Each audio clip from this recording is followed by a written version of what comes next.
Hello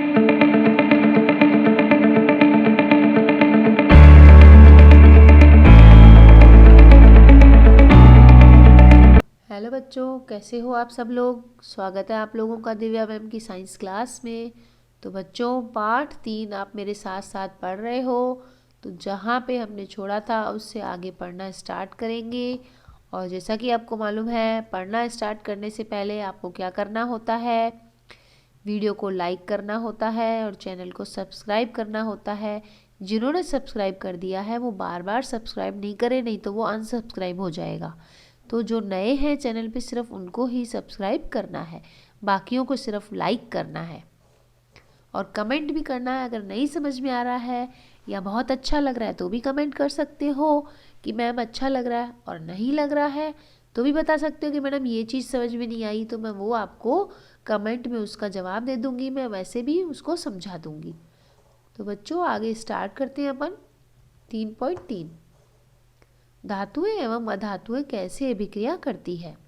ऊपर के क्रियाकलापों में आपने कई अभिकर्मों को साथ धातुओं की अभिक्रियाएं देखी। धातुएं इस प्रकार की अभिक्रिया क्यों प्रदर्शित करती है। 9वीं कक्षा में अध्ययन किए तत्वों के इलेक्ट्रॉनिक विन्यास को स्मरण कीजिए। हमने जाना कि संयोजकता कोश पूर्ण होने के कारण उत्कृष्ट गैसों की रासायनिक अभिक्रियाएं बहुत कम होती है। इसलिए हम तत्वों की अभिक्रियाशीलता को संयोजकता कोश को पूर्ण करने की प्रवृत्ति के रूप में समझ सकते हैं। ये बच्चों 9th का बता रहे हैं अपने को कि जो परमाणु थे उनकी अपने कोश पूरा करने की एक नियम होता है। उत्कृष्ट गैसों एवं कुछ धातुओं तथा अधातुओं के इलेक्ट्रॉनिक विन्यास पर ध्यान दीजिए। सारणी 3.3 में हम देख सकते हैं कि सोडियम परमाणु के बाहरी कोश में केवल एक इलेक्ट्रॉन है। यदि हम अपने M कोश से एक इलेक्ट्रॉन को त्याग देता है, तब L कोश इसका बाह्यतम कोश बन जाता है, जिसमें स्थायी घटक अष्टक उपस्थित है। इस परमाणु के नाभिक में 11 प्रोटॉन हैं, लेकिन इलेक्ट्रॉन की संख्या 10 होने के कारण इसमें धन आवेश की अधिकता होती है तथा यह सोडियम धनायन Na+ प्रदान करता है। दूसरी ओर क्लोरीन के बाहरी कोश में 7 इलेक्ट्रॉन होते हैं तथा अष्टक पूर्ण होने के लिए इसे एक इलेक्ट्रॉन की आवश्यकता होती है। यदि सोडियम एवं क्लोरीन अभिक्रिया करे तो सोडियम द्वारा त्यागा गया एक इलेक्ट्रॉन क्लोरीन ग्रहण कर लेता है। एक इलेक्ट्रॉन ग्रहण करके क्लोरीन परमाणु इकाई ऋण आवेश प्राप्त करता है। क्योंकि इसके नाभिक में 17 प्रोटॉन होते हैं तथा इसके K, L और M कोशों में 18 इलेक्ट्रॉन होते हैं, इससे क्लोराइड ऋणायन प्राप्त होता है। इसलिए यह दोनों तत्वों के बीच निम्न प्रकार से आदान प्रदान का संबंध हो जाता है। तो बच्चों, ये जो है ये सारा 9th का था। अपने 9th में जब परमाणु का पाठ पढ़ा था उसमें ये बताया गया था कि कोई से भी दो तत्व आपस में परमाणुओं का आदान प्रदान कैसे करते हैं। अब सारणी 3.3 जो दे रखी है, इसमें कुछ तत्वों के इलेक्ट्रॉनिक विन्यास बता रखे हैं।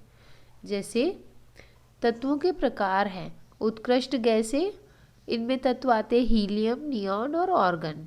इनकी परमाणु संख्या होती है 2, 10, 18।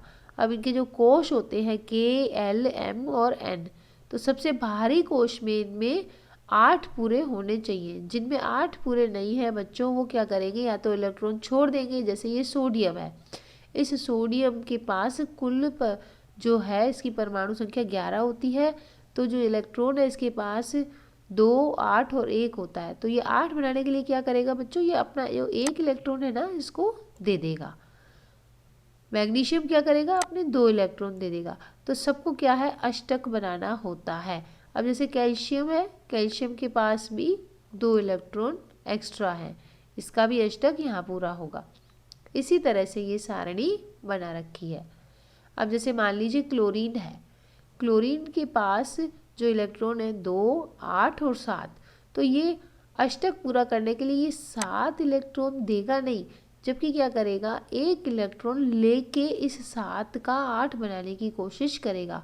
इसी तरह ये जो सल्फर है, ये सल्फर अष्टक बनाने के लिए 6 इलेक्ट्रॉन देगा नहीं, ये क्या करेगा, 6 को 8 बनाने के लिए 2 इलेक्ट्रॉन ले लेगा।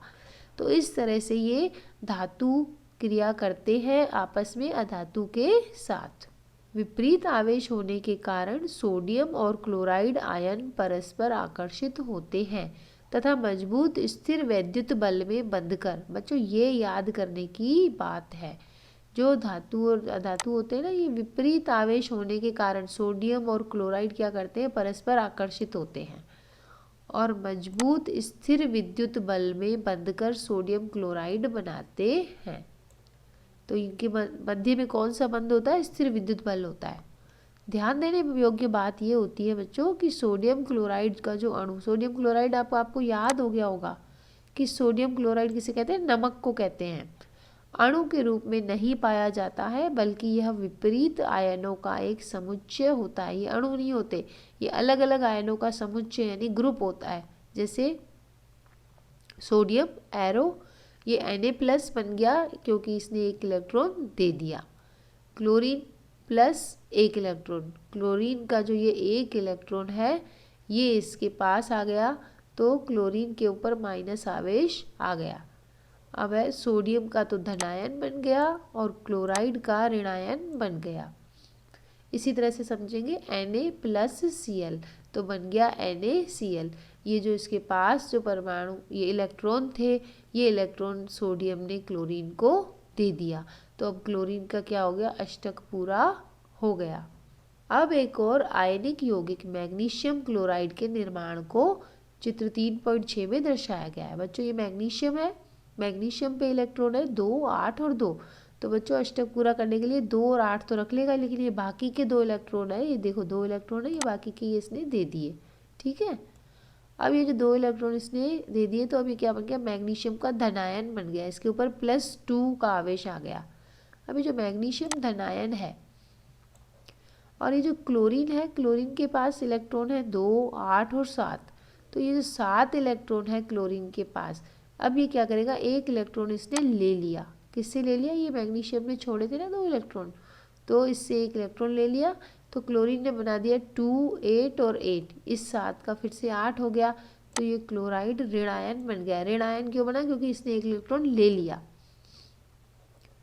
अब तो मैग्नीशियम इस तरह से क्लोरीन से जुड़ेगा, मैग्नीशियम के पास 2 इलेक्ट्रॉन थे ये डॉट वाले, तो एक इलेक्ट्रॉन तो मैग्नीशियम ने इस क्लोरीन को दे दिया, दूसरा इलेक्ट्रॉन इस क्लोरीन को दे दिया, तो ये दोनों क्लोरीन के पास भी 8-8 इलेक्ट्रॉन हो गए आखिरी वाले कोश में। शुरू में 2 है, फिर 8 है, फिर 8 हो गए, तो अब ये पूरा का पूरा क्या अणु बन गया, Mg2+Cl2, तो मैग्नीशियम क्लोराइड ये बन गया MgCl2। धातु से अधातु में इलेक्ट्रॉन के स्थानांतरण से बने यौगिकों को आयनिक यौगिक या वैद्युत संयोजक यौगिक कहते हैं। क्या आप MgCl2 में उपस्थित धनायन और ऋणायन का नाम बता सकते हैं? मैग्नीशियम का और ये क्लोरीन का जो धनायन और ऋणायन होता है Mg+ और क्लोरीन माइनस, ये धनायन ऋणायन इसके होते हैं। अब है 3.3.1 आयनिक यौगिकों के गुणधर्म। तो ये जो अभी बने हमारे धातु और अधातु के, इसको भी अंडरलाइन कर लीजिए, धातु से अधातु में इलेक्ट्रॉन के स्थानांतरण से बने यौगिक को आयनिक यौगिक कहते हैं या फिर वैद्युत संयोजक यौगिक कहते हैं। तो अभी जो आयनिक यौगिक बने इनके क्या गुण होते हैं ये पढ़ेंगे। आयनिक यौगिकों के गुणधर्मों के बारे में जानने के लिए आइए निम्न क्रियाकलाप करते हैं। क्रियाकलाप 3.13, विज्ञान की प्रयोगशाला से sodium chloride, potassium iodide, barium chloride या किसी अन्य लवण का नमूना लीजिए। इन लवणों की भौतिक अवस्था क्या है? धातु के स्पैचुला पर छोटी मात्रा में नमूने को लीजिए। धातु का स्पैचुला मतलब छोटी सी चम्मच होती है, उस पर थोड़ा सा नमूना लेना है हमें और इसे ज्वाला पर गर्म करेंगे। अन्य नमूनों के साथ भी यही क्रिया दोहराएंगे। आप क्या देखते हैं? क्या ये नमूने ज्वाला को रंग प्रदर्शित करते हैं? क्या यौगिक पिघलते हैं? नमूने को जल, पेट्रोल और केरोसिन में घोलने का प्रयास करेंगे। क्या ये घुलनशील है? चित्र 3.8 की तरह एक परिपथ बनाएंगे और किसी एक लवण के विलयन में इलेक्ट्रोड डाल देंगे। आप क्या देखते हैं, इसी प्रकार अन्य लवण नमूनों की भी जांच कीजिए। इन यौगिकों की प्रकृति के संबंध में आप क्या निष्कर्ष निकालते हैं? बच्चों, चित्र देख लीजिए आप पहले तो। 3.7 चित्र में स्पैचुला पर लवण के नमूने को गर्म कर रहे हैं। ये चम्मच है, इस चम्मच पर थोड़ा सा लवण रखा है और उसको गर्म कर रहे हैं।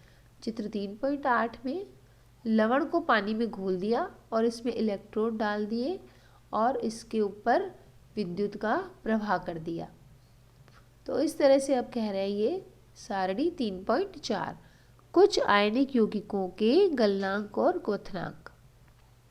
आयनिक यौगिक जो होते हैं NaCl, LiCl, lithium chloride, calcium chloride, CaO, MgCl2, इनके जो गलनांक है और क्वथनांक है बच्चों, ये देखो कितने केल्विन में है और कितने हाई यानी उच्च हैं, 1074। तो इस तरह से इनके गलनांक और क्वथनांक आयनिक यौगिकों के ये बहुत उच्च होते हैं, यानी बहुत ज़्यादा गर्म करने पर भी ये गलते नहीं है।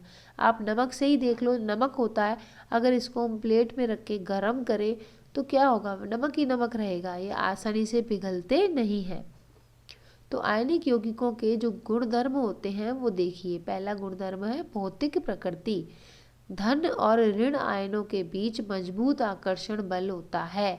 इसके कारण आयनिक यौगिक ठोस और कठोर भी होते हैं। यानी NaCl जो बना उसमें Na और Cl के बीच जो है वो मजबूत बल होता है, आकर्षण बल, स्थिर विद्युत बल कहते हैं जिसको, और ये बहुत मजबूत होता है, इसलिए टूटते नहीं है आसानी से। ये यौगिक सामान्यतः भंगुर होते हैं तथा दाब डालने पर टुकड़ों में टूट जाते हैं। गलनांक और क्वथनांक, यानी कि ये जो मजबूत आकर्षण बल होता है ये वैसे तो टूट जाते हैं, लेकिन ये सोडियम और क्लोराइड अलग अलग नहीं होते, बाकी नमक की तो डली होती है वो तो टूटती है। अब है गलनांक और क्वथनांक। आयनिक यौगिकों का गलनांक क्वथनांक बहुत अधिक होता है क्योंकि मजबूत अंतर आयनिक आकर्षण को तोड़ने के लिए ऊर्जा की पर्याप्त मात्रा की आवश्यकता होती है।